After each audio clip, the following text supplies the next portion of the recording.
Hello बच्चों, चलिए प्रश्न को पढ़ते हैं और समझते हैं। इस प्रश्न में हमें दो प्रश्न दिए गए हैं, जिसमें पहला प्रश्न है बिंदुओं 2,4,7 और -3,5,8 को मिलाने वाला रेखाखंड YZ तल द्वारा किस अनुपात में विभाजित होता है। और इसी प्रकार हमें दूसरा प्रश्न भी दिया गया है कि वह अनुपात याद कीजिए जो YZ तल बिंदुओं 3 -3,14 तथा 2, -7,3 को मिलाने वाली रेखा को विभाजित करता है। तो दोनों ही प्रश्नों में बच्चों हमें लगभग एक जैसी ही बात पूछी गई है। प्रश्न को हल करने से पहले हम प्रश्न के लिए मुख्य अवधारणा लिख लेते हैं।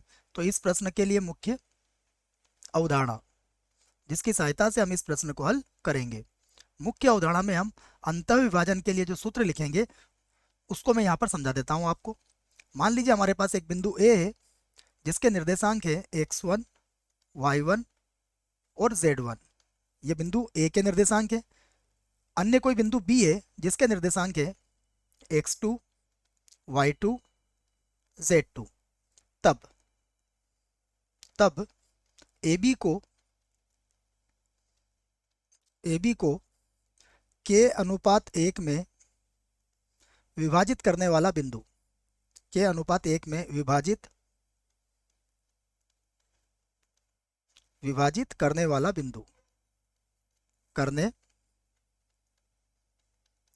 बिंदु, ये आपको याद रखना है।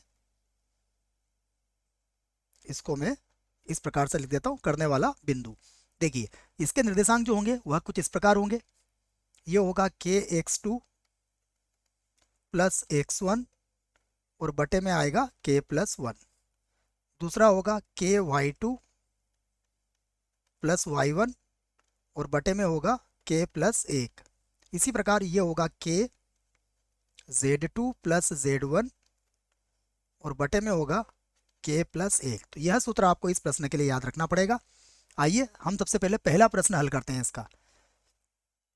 तो पहले प्रश्न में हमें दो बिंदु दिए गए हैं। मैं पहले बिंदु को ए से व्यक्त कर देता हूं। यह होगा 2, 4, 7। दूसरा बिंदु हमें दिया गया है, उसको मैं बी से व्यक्त कर देता हूं। यह है -3, 5, 8। और हम यहाँ पर मान लेते हैं, माना ए बी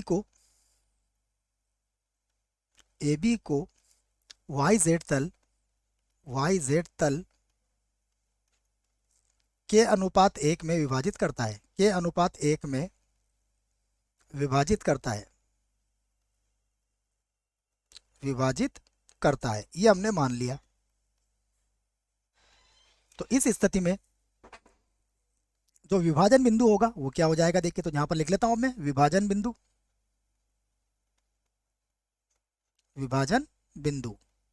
तो विभाजन बिंदु के निर्देशांक के लिए हमने सूत्र लिख लिया है। अब आप समझिएगा, ये हो जाएगा, ये जो बिंदु है इसको हम x1, y1, z1 और b के निर्देशांक को x2, y2, z2 से व्यक्त कर देंगे।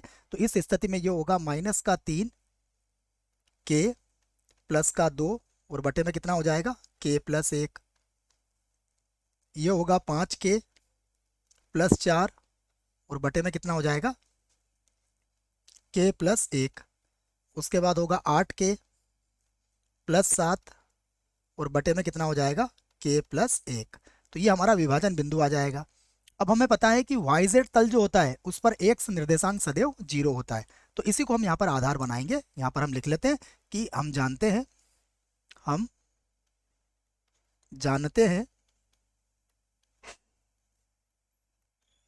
क्या जानते हैं कि YZ तल पर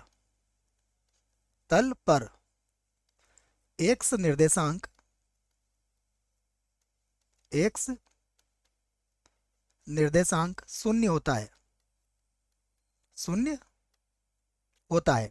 तो अब हम क्या करेंगे, हमारा जो x निर्देशांक है उसको शून्य के बराबर लिख देंगे। तो ये होगा -3k + 2 -3k + 2 बटा k+1। ये किसके बराबर हो जाएगा, 0 के बराबर। तो इसे तो आप 0 से गुणा करके 0 कर दीजिए। तो ये होगा -3k + 2 बराबर 0। यहाँ से देखिए, यदि आप k का मान निकालेंगे तो k का मान कितना आ जाएगा, 2/3 आ जाएगा। तो हमारा उत्तर आ चुका है। अतः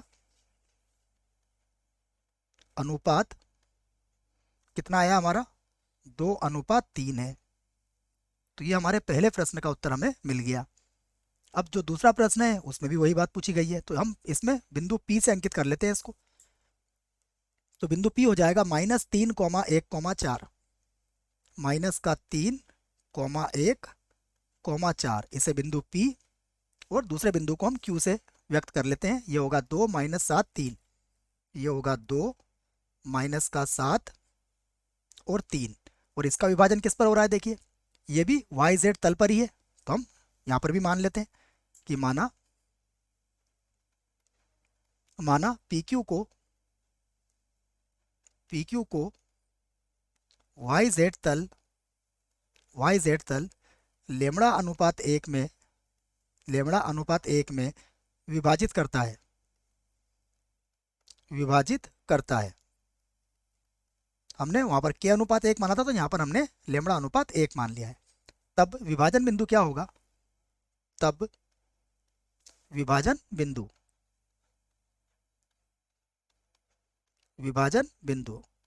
जैसा हमने पहला प्रश्न हल किया है बच्चों, उसी प्रकार इसको हल करेंगे। तो विभाजन बिंदु के निर्देशांक हो जाएंगे, देखिए ये हो जाएगा 2 लेमड़ा -3 और बटे में कितना होगा K+1। उसके बाद ये होगा -7 लेमड़ा +1 और बटे में कितना हो जाएगा लेमड़ा+1, कॉमा ये होगा 3 लेमड़ा +4 और बटे में कितना होगा लेमड़ा+1। यहाँ पर भी हम वही बात कहेंगे कि हम जानते हैं कि YZ तल पर x निर्देशांक 0 होता है। तो हम इसी बात को कहेंगे कि YZ तल पर x निर्देशांक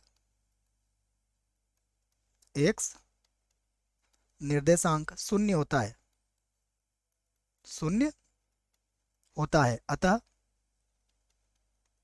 अतः देखिए जो x निर्देशांक है उसको 0 के बराबर कर देंगे। ये होगा 2 लेमड़ा -3, 2 लेमड़ा -3 बटा लेमड़ा+1 बराबर 0। तो यहाँ से लेमड़ा+1 को तो 0 से गुणा कर दीजिए आप, तो ये हो जाएगा 2 लेमड़ा -3 बराबर 0। तो यहाँ से लेमड़ा का मान कितना आ जाएगा 3/2। तो हम कह देंगे अतः अनुपात कितना आया हमारा, यह आ गया 3:2 है। दोनों ही प्रश्नों के उत्तर हमने दे दिए बच्चों। आशा करता हूँ आपको इस प्रश्न का उत्तर समझ में आया होगा। धन्यवाद।